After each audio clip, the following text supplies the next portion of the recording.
He would not go in. And you notice in the last part of the parable, not once does the older son say, my brother. He says to the father, thy son. The mission of the church is to never lose its sense of feeling for the lost.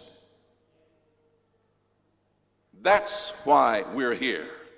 And the most lost person in the chapter is not the coin, not the sheep, not the son, but the elder son who's lost his sense of feeling for his brother who is lost. How dare we ever reach the point where being in the church immunizes us against our passion for the lost? How dare we become so Christian that we forget that the purpose of Christianity is not to fill churches, but to empty the slums? How dare we forget that the purpose of the church is not to parade our righteousness, but to take our righteousness where there is no righteousness and touch those who have no righteousness?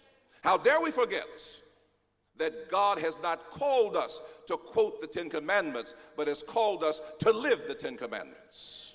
How dare we forget that every lost person, black, white, red, or yellow, polka dot or striped, straight-haired or kinky-haired, no matter who, how dare we forget that every person is our brother?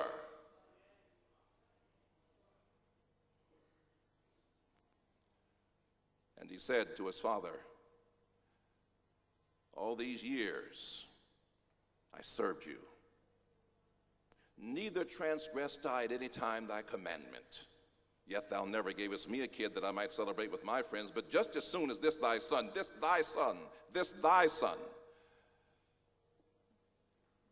has returned, who devoured your substance with harlots, thou hast killed for him the fatted calf. And then the father's response, it is meet that we should make merry. For this thy brother, the father reminds him, thy brother was dead and is alive, was lost and is found. The sad ending to the parable is this: it's unfinished, you know. When the parable ends, the father and the son are standing outside. The sheep back in the fold, the coin back in the box, the prodigal son back home, but the elder son who has lost his sense of his mission. For the mission of the church is the passion of Christ, and the passion of Christ is the needs of the lost. The son is found at the end of the parable standing outside. He will not celebrate somebody else's salvation.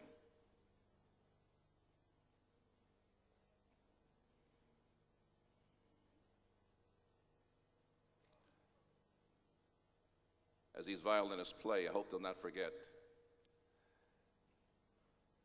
they're praying and playing the praises of a Christ who had one passion, the lost. As the altos blend with the sopranos and the lower parts blend with the higher, I hope the voices remember they're celebrating a life whose main passion was the lost. And because his passion was the lost, you and I are here. What do you say?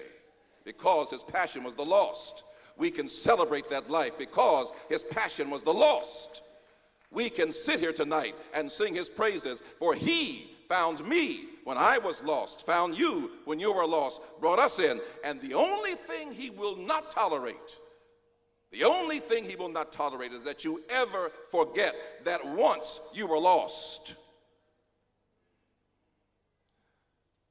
One more thing. And this is scary.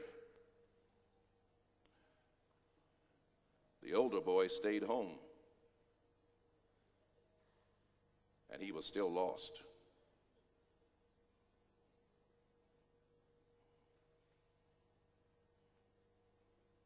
What really makes a Christian?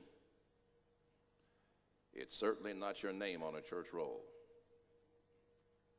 A Christian has the passion of Jesus, and his passion was saving the lost. All right, folks, come on. Let's sing, and let's play, and let's celebrate. God bless you.